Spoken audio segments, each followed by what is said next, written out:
In this video, I want to talk about Stone Cold Steve Austin and his prime, the prime of his career being completely wasted. Now, some of you might say, how the heck was his prime wasted when he was at the top of the world? Two things could be true at once. Yes, he was at the top of the world. He was on top of the mountain, as high as you can get, the highest peak. But the issue is, most of that time at the highest peak involved Vince McMahon and his family. People, do you realize that Stone Cold Steve Austin's prime was only, I want to say from, his prime was 97 to 2001. So 97 to 98, 98 to 99, 99 to 2000, 2000 to 2000, 97 to 98, 98 to 99, 99 to 2000, 2000 to 2001. So his prime was what, 4 years? Stone Cold Steve Austin prime lasted 4 years. But the crazy thing is, in 2 of those years, in 2 of those years, 99, I'll say in 3 of those years, 99, 2000, and 2001, Stone Cold's career, everything in WWE, WWF during that time, and that 3-year span from 99 to 2001, in some shape, way, or form, involved the storyline with Vince McMahon. He was always in the picture when it came to Stone Cold. It's like he was obsessed with him. It got to the point where, listen, Royal Rumble 99, I still had the VHS tape, not from like buying it, but literally recording it on TV, or my people recording it on TV. And that Royal Rumble 99, The Rock faced Mankind in one of the most brutal chair shot matches ever. I mean, it wasn't a chair shot match, but he tore him up with the chair. But The Rock was the champion.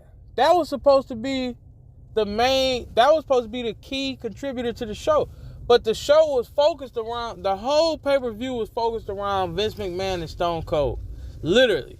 Vince McMahon was even in the Royal Rumble fighting Stone Cold. And then St. Valentine's Day Massacre, the pay-per-view where The Rock fought Mankind again as the champion. Stone Cold fought Vince McMahon in a steel cage match. So it was just like, this dude literally inserted himself in so many storylines involving Stone Cold that didn't need to be. And the reason why I say his prime, those 3 prime years was wasted because, okay, let's say you take Vince McMahon completely out the picture during those 3 years of Stone Cold's prime and his run. You don't have the long 20-minute segments, sometimes 2 to 3 segments each Monday Night Raw or SmackDown where Vince McMahon and Stone Cold, or Stone Cold and Shane, Stone Cold and Stephanie McMahon, where they going back and forth. Then you got promos involving them. And then in some shape or form and capacity, they involved in the matches. It's like Stone Cold's whole career. If you go back and look at it from excluding 97 and 98, if you look at 99, 2000, 2001, and heck, even when he was beefing with the NWO, really, the first part, Vince introduced him. If you look at those 3 years, though, Vince was literally attached at the hip to Stone Cold in some shape, form, or fashion. Which, when you think about it, is kind of crazy. Like, why was he so involved? Now, I get storyline-wise, it's like, okay, you got the biggest draw in the company going up against the corrupt owner of the company, and the corrupt owner is trying to get the biggest draw of the company to bow down to him, so he doing everything he can to defeat him, but the number one draw is doing everything he can and overcoming every obstacle. I get it.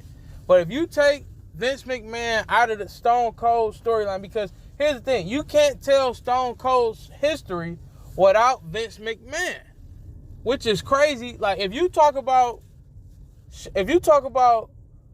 Bret Hart, right? You're not going to bring up Vince until you get to the screw job. But when it comes to Stone Cold, his prime years, when you go back and watch his matches, Vince McMahon was always involved. And it's crazy. It's crazy how much.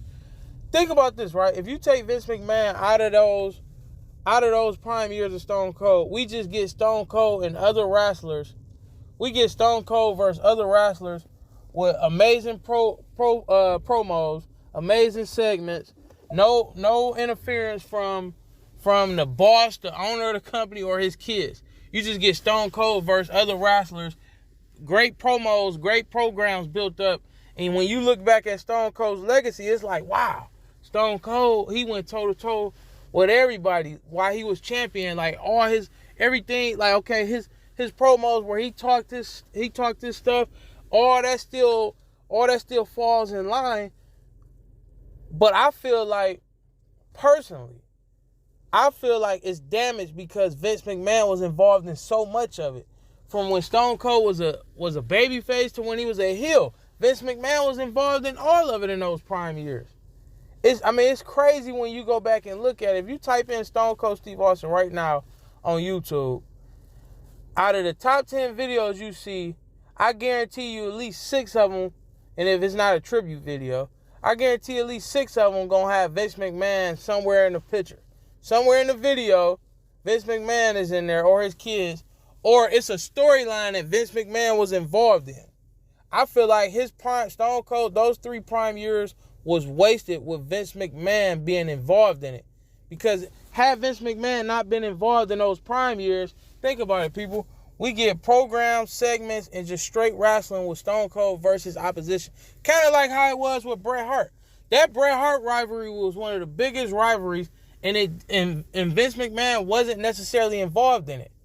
You know what I mean? Like, Bret Hart would complain to him or whatever, but Vince McMahon was still in the shadows. Even though he was the owner, he was still in the shadows. He wasn't involved on TV or anything like that. You know what I mean? He would do interviews and stuff, but he wasn't a factor in screwing people over in the matches. Like, that Bret Hart versus Stone Cold rivalry was just strictly 2 wrestlers building great promos, great segments, and just pure wrestling. And we got robbed of that in those 3 years. Those 3 years of Stone Cold being in his prime, because a lot of those matches were gimmick matches. A lot of those matches involved interference. A lot of those matches weren't just strictly wrestling. They were brawling type matches. I just feel like we got robbed.